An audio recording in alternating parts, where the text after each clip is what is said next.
Hello students. आज हम लोग बात करेंगे 4 जनरेशन सेलुलर सिस्टम की। तो देखिए, first generation, second generation, third generation तक जो सेलुलर सिस्टम थे उनके बारे में हम लोग डिस्कस कर चुके हैं। अब थर्ड जनरेशन के जो सेलुलर सिस्टम थे उसके जो भी लिमिटेशंस थी या जो भी उसमें डिसएडवांटेजेस थे उनको दूर करने के लिए फिर ये फोर्थ जनरेशन सेलुलर सिस्टम जो है डेवलप किया गया।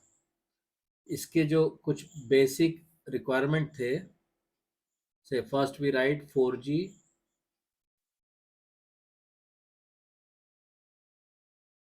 Cellular system. ठीक है। 4G सेलुलर सिस्टम के जो मेन फीचर्स थे वो ये थे कि पहला क्या था कि convergence of wireless mobile with wireless access communication technologies. पहला जो इसका फीचर था वो ये था कि convergence of wireless mobile with wireless access communication technologies. ठीक है। सेकंड ये था कि लीड्स टू बैंडविड्थ एफिशिएंसी, कि जो भी बैंडविड्थ अवेलेबल है उसको हम एफिशिएंटली यूज कर सकें। थर्ड जो इसका था फीचर वो डायनेमिक बैंडविड्थ एलोकेशन, मतलब जिस प्रोसेस को जितने बैंडविड्थ की ज़रूरत हो उतना ही हम अलॉट करते थे। तो that is called dynamic bandwidth allocation. Next जो फीचर था वो था quality of service. Next is security. And one more feature is self organizing network, and the last is expected to reach over 20 mbps। तो ये main features थे जो fourth generation cellular system से expect किए गए कि ये सारी चीजें होनी चाहिए फोर्थ जनरेशन सेलुलर सिस्टम में। अब इसमें क्या है कि अगर इसके फोर्थ जनरेशन के लिए हम टेक्नोलॉजी रिक्वायरमेंट की बात करें कि टेक्नोलॉजी रिक्वायरमेंट्स कि फोर्थ जनरेशन सेलुलर सिस्टम में टेक्नोलॉजी रिक्वायरमेंट की अगर हम बात करते हैं तो देखिए, यहाँ पे हम लिखते हैं प्रॉपर्टी। ठीक है। और ये हमने लिखा फोर्थ जनरेशन सिस्टम में। तो सबसे पहला क्या है, स्टार्टिंग टाइम।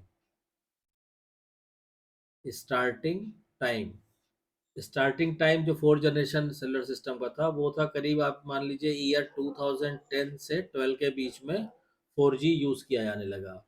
ड्रीवन टेक्निक जो थी, किस टेक्निक से ये ड्राइव होता था, ड्रीवन टेक्निक, ये था आपका इंटेलिजेंट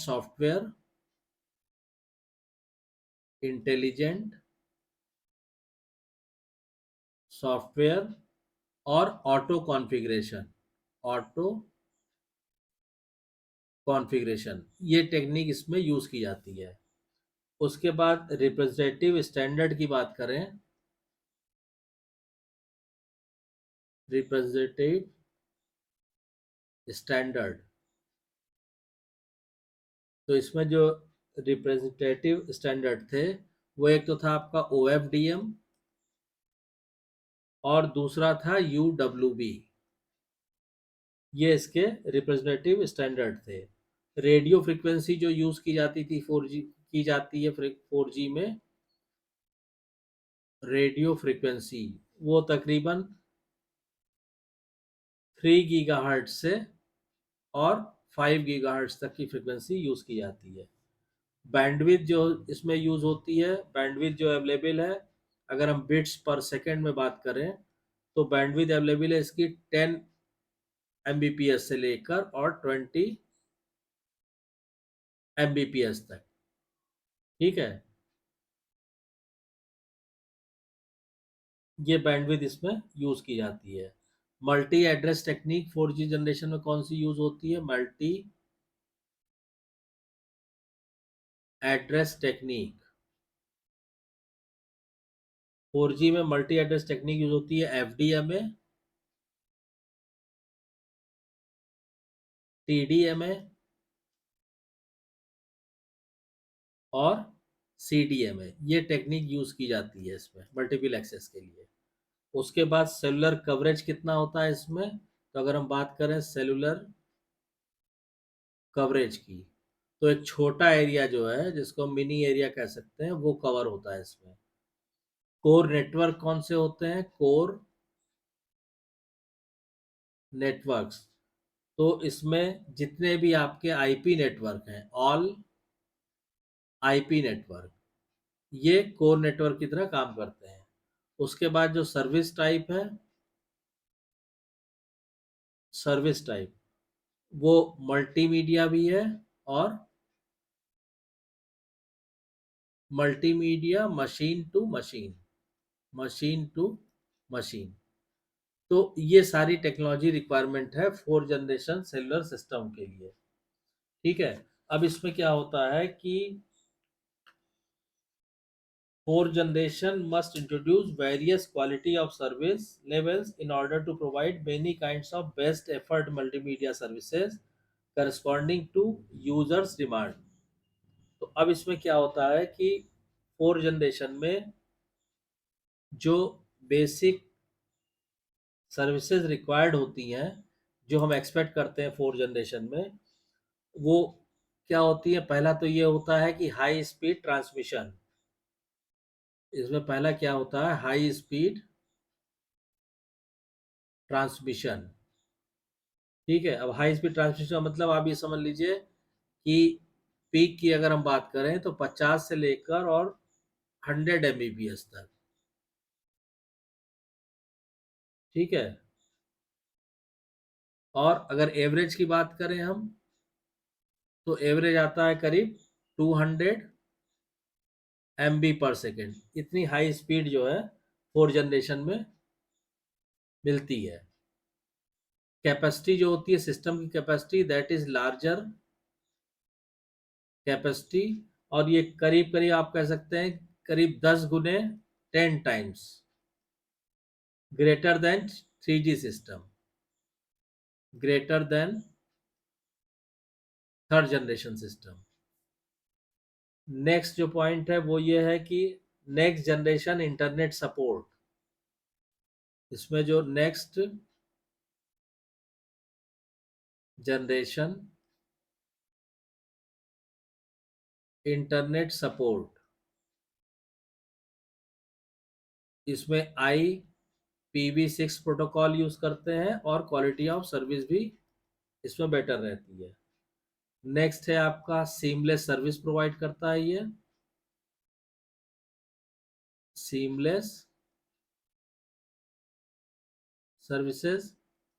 नेक्स्ट है आपका flexible network architecture, flexible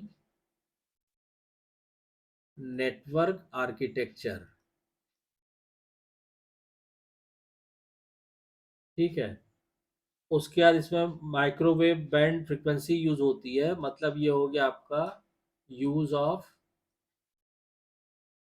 microwave band. मतलब माइक्रोवेव बैंड मतलब फ्रीक्वेंसी इसमें हो गई आपकी करीब 3 से लेकर और 6 गीगाहर्ट्ज की, ये फ्रीक्वेंसी यूज होती है इसमें। और सिस्टम कॉस्ट जो है वो काफी लो रहता है, तो you can say low system cost. तकरीबन आप भी कह सकते हैं 3G की अपेक्षा ये 1/10 से लेकर और 1/100 गुने सस्ता पड़ता है ऑफ 3G सिस्टम। तो ये सारी क्वालिटीज हैं 4G सेलुलर सिस्टम की। अब इसमें एक चीज आप देख सकते हैं कि it is obvious that the 4G just like all previous generation means 1G 2G or 3G is driven not only by technology but also by market requirements। मतलब केवल टेक्नोलॉजी नहीं कि हाँ हमें ये टेक्नोलॉजी चाहिए, जो अभी हमने बताया था आपको, मार्केट रिक्वायरमेंट पे भी डिपेंड करता है। ठीक है। अब इसको अगर आप जो है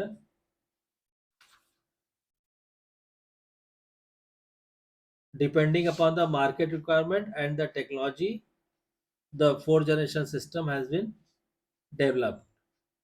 ठीक है। तो ये बेसिक सिस्टम है जो फोर जनरेशन सेलुलर सिस्टम को बनाते हैं। अब एप्लीकेशन की हम बात करेंगे कि एप्लीकेशन कहाँ कहाँ पे यूज़ होता है फोर जनरेशन सिस्टम। तो ऑलमोस्ट सारे ही एरिया में, अगर हम फोर जनरेशन सिस्टम की बात करें कि what are the application area of four generation system, तो इसमें देखिए जैसे पहला हमने लिखा कि मोबाइल एप्लीकेशन में। ठीक। Mobile application should refer to a user's profile so that it can be delivered in a way most preferred by the subscriber, such as context based personalized services. तो एक तो मोबाइल एप्लीकेशन में इसका use होता है, second हो गया आपका techniques such as adaptive multimedia and unified messaging. ठीक है, इन टेक्निक में यूज होता है। थर्ड हो गया आपका इंटेलिजेंट मोबाइल सॉफ्टवेयर एजेंट। ठीक है, उसमें यूज किया जाता है ये। फोर्थ है आपका applications can negotiate with the network so that they can be transferred with the most efficient channel in a wide area network। तो इसमें जो मोस्ट एफिशिएंट चैनल है उसमें भी आप एप्लीकेशंस को ट्रांसफर कर सकते हैं। और फिफ्थ जो है एप्लीकेशन इसका वो ये है कि services and applications can also be smoothly delivered across A multiple domain of operator and service provider. मतलब फोर जनरेशन सिस्टम में जो भी सर्विसेज और एप्लीकेशन है वो multiple domain of operator and service provider में ट्रांसफर किए जा सकते हैं। So this is the main application areas of four generation cellular system. Advantages की अगर हम बात करें कि फोर जनरेशन के एडवांटेजेस क्या होते हैं, तो देखिए अगर हम बात करें एडवांटेजेस ऑफ 4G, इसमें क्या होता है कि in four generation wireless system cellular providers have the opportunity to offer data access to a wide variety of devices. The cellular network would become a data network on which cellular phones could operate, as well as any other data device. Sending data over the cell phone network is lucrative business. In the information age, across to data is the killer app that drives the market. The most telling example is growth of internet over the last 10 years. Wireless networks provide a unique twist to this product, and that is mobility. This concept is already beginning a revolution in wireless networking with instant access to the internet from anywhere। तो ये इसके advantage होते हैं four generation cellular system के। अब advantage के साथ साथ इसके लिमिटेशंस की हम बात करें कि फोर जनरेशन सेलुलर सिस्टम में लिमिटेशंस क्या होते हैं, तो लिमिटेशंस ऑफ 4G। ठीक, अब इसमें देखिए पहला पहला क्या लिमिटेशन है कि nobody makes the conversion to 4G। ठीक है, nobody makes the conversion to 4G। मतलब क्या हुआ कि सपोज कीजिए आपके पास अगर 2.5G और 3G सर्विसेज है, the upgrades are incremental and do not require a complete reworking of the system, so they are fairly cheap. The equipment required is already developed and in mass production in other places in the world। तो अब इसमें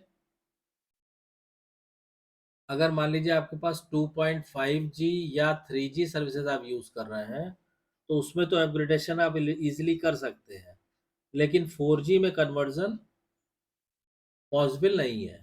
ठीक, second क्या है, everyone makes the conversion to 4G। The equipment and technology needed for 4G will be cheap because of all the cellular manufacturers investing in it।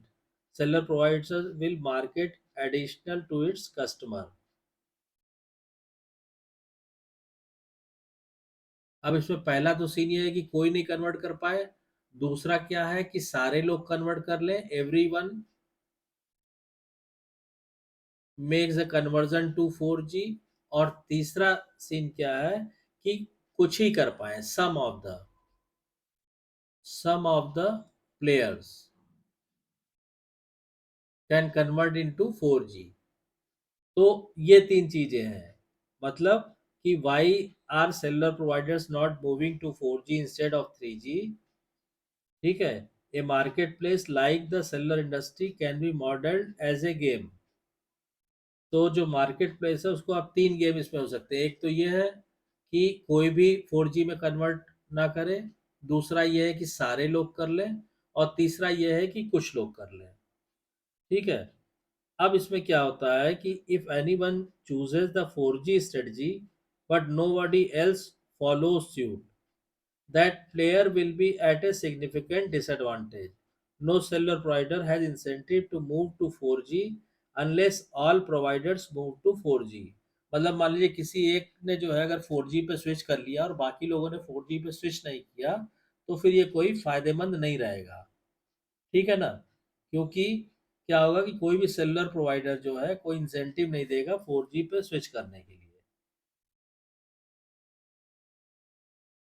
अब इसमें क्या है कि एक common concern is the similarity of this proposal to force introduction of HD TV. तो इसमें फिर सबको 4G पे कन्वर्ट करने के लिए एक आइडिया इम्प्लीमेंट किया गया,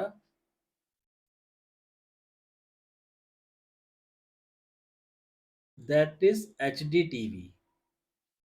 इसमें क्या था कि the United states which has failed miserably, there are two key differences however between 4G and HDTV. The first, the nature of the service provider. There are many small television broadcaster in rural areas whose cost of conversion would be as much as 15 years of revenue. The cellular industry, however, does not have this problem. ठीक है। तो अगर आप H D TV से H D TV पे convert करना चाहें तो जो रूरल ब्रॉडकास्टर हैं, ठीक है, जो ग्रामीण एरिया के जो ब्रॉडकास्टर हैं, वो अगर कन्वर्ट होना चाहेंगे एच डी में, तो कम से कम उनके जो 15 सालों की जो रेवेन्यू है, जो इनकम है, वो उसमें कन्वर्जन में ही लग जाएगी। तो हालांकि सेलुलर इंडस्ट्री में ऐसा कुछ नहीं है। The players are multi billionaire dollar companies who already have enough capital. Continual network upgrade are part of their business plan. ठीक है। तो अगर नॉर्मल टीवी ब्रॉडकास्टर को बोला जाए कि एच डी टीवी में कन्वर्ट करने के लिए, तो करीब उसमें इतनी कॉस्टिंग आएगी जो उनके 15 साल के रेवेन्यू के बराबर होगी। जबकि सेलुलर कंपनीज के लिए ये इतनी बड़ी समस्या नहीं है, क्योंकि पहली बात तो cellular companies already multi billionaire dollar companies हैं, दे हैव इनफ कैपिटल। और दूसरा क्या है कि कंटिन्यूअस नेटवर्क अपग्रेड वो उनके बिजनेस प्लान का हिस्सा होती है। ठीक है। तो इसलिए ये जो लिमिटेशन था 4G में, वो आप इस तरह से दूर कर सकते हैं। तो आई होप कि आपको ये क्लियर हो गया होगा 4G सेलुलर सिस्टम की क्या स्पेसिफिकेशन है, क्या उसकी टेक्नोलॉजी रिक्वायरमेंट है, क्या उसके सेलिएंट फीचर हैं। अगर इसके संबंध कोई डाउट है, कोई भी कंफ्यूजन है, तो आप कमेंट लाइन में कमेंट करके पूछिए। और अगर वीडियो कंटेंट पसंद आ रहा है तो प्लीज़ वीडियो को शेयर कीजिए, लाइक कीजिए, चैनल को सब्सक्राइब कीजिए, और नोटिफिकेशन बेल को ऑन कर दीजिए ताकि नेक्स्ट वीडियो की इन्फॉर्मेशन आपको टाइम से मिल सके। Thank you.